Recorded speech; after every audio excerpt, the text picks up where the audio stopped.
Bonjour tout le monde, salam alaikum, j'espère que vous allez bien. Moi je vais très bien parce qu'il y a un beau soleil qui me berce là. Nous avons vraiment des jours ensoleillés magnifiques, même s'il fait très froid la nuit et la matinée. On début des températures très hivernales, des fois moins 0, mais moins 1, moins 2. Et nous avons l'après-midi, en début d'après-midi, un très beau soleil. Mais bon, ce beau soleil m'incite quand même à donner de l'énergie nécessaire pour faire un coup de gueule. J'en ai marre de l'hypocrisie de certains de mes concitoyens. Depuis plus de 24 heures, l'affaire Amira Bouraoui a défrayé la chronique. Daniel comme une émission ce matin pour vous raconter l'histoire vraie de sa nationalité française. Dans quelles conditions elle a obtenu la nationalité française, pour couper court à toutes les rumeurs, la désinformation, la manipulation qui essaie de faire passer cette opposante algérienne pour un agent de l'État français ou là, un agent de la France ou là, je sais pas quoi, un lot. Pour être on est en train de transformer Amira Bouraoui parce qu'elle a la nationalité française, parce qu'elle a le passeport français. On est en train de la transformer en un cheval de Troie du lobby français en Algérie. Quelle hypocrisie, quelle hypocrisie. Quand il s'agit des dirigeants algériens, lorsque nos dernières révélations ont apporté des preuves que le patron de la police algérienne fricotait avec la France, où il était un agent pratiquement résident français, et il servait les intérêts de façon bizarre, il était soupçonné, et il était dans des situations où il pouvait compromettre les intérêts de l'Algérie pour servir les intérêts de la France. Personne n'a été aussi choqué. On a essayé de nous démentir, on a essayé de nous accuser de manipulation, on a essayé de qualifier cette information de fake news. Mais lorsqu'il s'agit d'un opposant algérien qui utilise son passeport français pour fuir la persécution et pour s'en sortir face à la machine de l'incarcération arbitraire du régime algérien et pour retrouver une partie de sa famille en France, ou là pour retrouver un peu de liberté publique et individuelle dont il est privé depuis plusieurs années, ah ben là on en fait un scandale et on parle de patriotisme et de souveraineté nationale et on donne des leçons de nationalisme, je ne sais pas quoi. Il n'y a pas plus hypocrite que certains de nos compatriotes en Algérie. L'Algérie est devenue un grand fournisseur d'hypocrisie. La preuve, quand j'ouvre les réseaux sociaux, opposante avec la nationalité française, opposante française en Algérie, passeport français opposante. Comment on peut faire de l'opposition en Algérie quand on est français? Comment on peut demander le changement en Algérie et dénoncer les dirigeants algériens quand on est français? Il y a les hypocrites, il y a le munafiqin, il y a le kadhabin. Où est-ce que vous étiez quand vous remplissiez les stades de football lorsque les joueurs binationaux venaient faire le bonheur de l'équipe nationale? Mahrez, Ben Nasser, la majorité des Brahimi et Malabelish, Ferrouli, tous les grands joueurs de l'équipe nationale qui ont fait vibrer tout le public algérien, qui ont fait vibrer tout le peuple algérien depuis 2010 jusqu'à aujourd'hui même, jusqu'à 2019, l'année à laquelle nous avons remporté la Coupe d'Afrique des Nations. L'ossature de l'équipe nationale de football, le pilier des succès, des grands succès sportifs et internationaux de l'Algérie, c'était quoi? C'était les joueurs binationaux. يبدا منصوري هادو كاع واش يكونوا عنتر يحيى كريم زياني هادو سي دي بيناسيونaux, ils sont nés français, عندهم le passeport français. Quand un joueur, quand un binational apporte du bien à l'Algérie, lui permet son rayonnement, lui permet de se qualifier en Coupe du Monde, de battre des grandes équipes ou là de participer à des grands événements internationaux et de hisser le drapeau algérien au firmament, là ça ne dérange pas d'avoir le passeport français. Il y a le munafiqin, il y a les hypocrites, il y a les matahachmouch, vous n'avez ni aucune morale, aucune éthique. Djemal Belmadi, c'est quoi? C'est un Algérien pur jus. Djemal Belmadi, il خرج des millions d'habitants en Algérie. هادو الشياطين, هادو الناس اللي يقولوا on peut pas être opposant et français à la fois. Alors pourquoi on peut être sélectionneur de l'équipe d'Algérie et français à la fois? Pourquoi on peut être un grand joueur de l'équipe nationale et français à la fois? Comment on peut célébrer le drapeau algérien, le porter à bout de bras dans toutes les compétitions sportives et footballistiques mondiales, alors qu'on a le passeport français? Ça ne dérange pas. Mais quand un opposant mesquin, il est persécuté, emprisonné, condamné à tort, privé de sa liberté de circuler, privé de sa liberté de s'exprimer, privé du droit de voir son enfant, privé du droit de respirer librement dans son propre pays, quand il utilise sa double nationalité pour faire valoir ses droits, ça devient un scandale. La double nationalité n'est pas un scandale lorsque ça arrange les intérêts du régime, de ses partisans. Quand il s'agit d'offrir de belles victoires à l'Algérie, d'aller en Coupe du Monde, d'aller en Coupe d'Afrique, ou là quand il s'agit à Zidane par exemple, il est d'origine algérienne. Zidane n'a rien à voir avec l'Algérie. Le passeport algérien, il ne l'a jamais utilisé de toute sa vie. Ah, mais il est d'origine algérienne, d'origine kabyle, c'est une fierté pour l'Algérie, nef,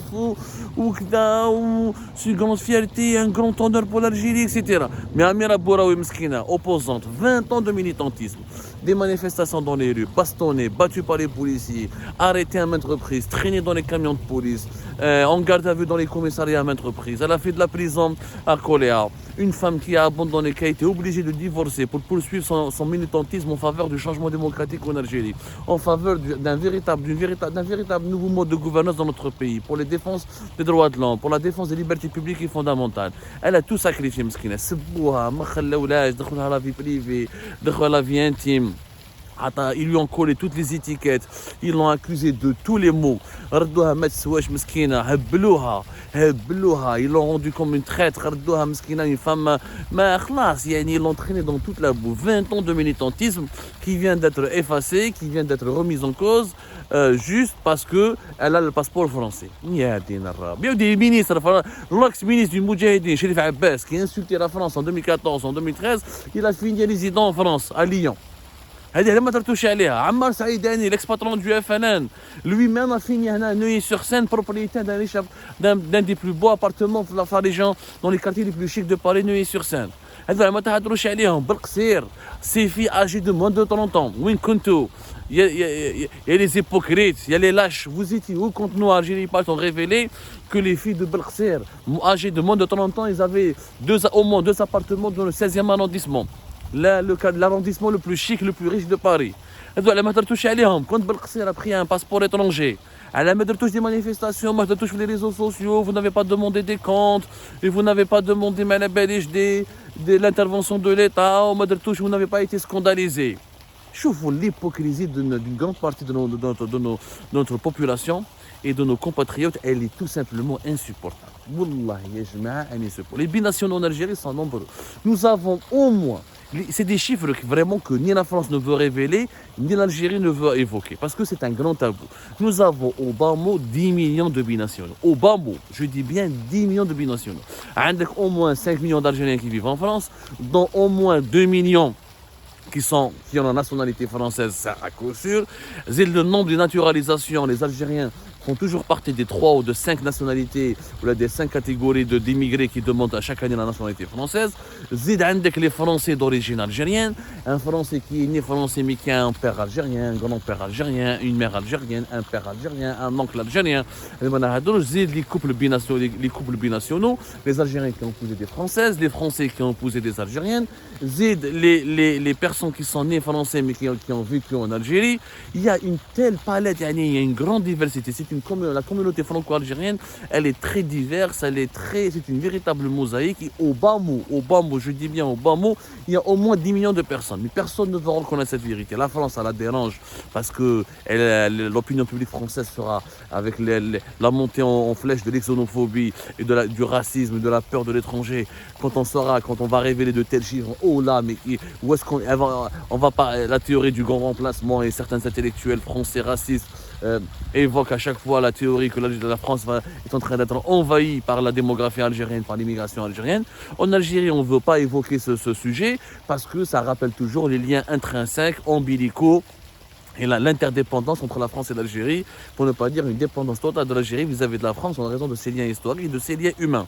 Personne ne veut reconnaître cette vérité. L'actuel ministre des Finances, il est né français. L'actuel ministre des Finances algérien, il est né français. Je n'avais français, vous avez français, vous avez français. Où la liste, elle est longue. Là, il y a des généraux de l'armée algérienne qui avaient des papiers français. Il y a des officiers du renseignement. La majorité écrasante des dirigeants algériens ont séjourné en France, ou là ont étudié en France, ont habité en France, ont été formés en France, ou là ils ont des biens, ou là de la famille, ou là des parents en France. Il y a qu'est-ce? Après 130 ans de colonisation, il y a des liens. C'est comme les Indiens avec la Grande-Bretagne. Il y a beaucoup d'Indiens. L'actuel Premier ministre anglais d'origine indienne. Est-ce que cela signifie qu'il est un traître ou un serviteur de l'Inde ou là qui va privilégier les intérêts de l'Inde au détriment des intérêts de la Grande-Bretagne? Est-ce que je venais des Anglais, des manifestations? C'est un vrai Anglais, c'est pas un vrai Britannique, donc il vient le bled pour son pays natal, l'Inde.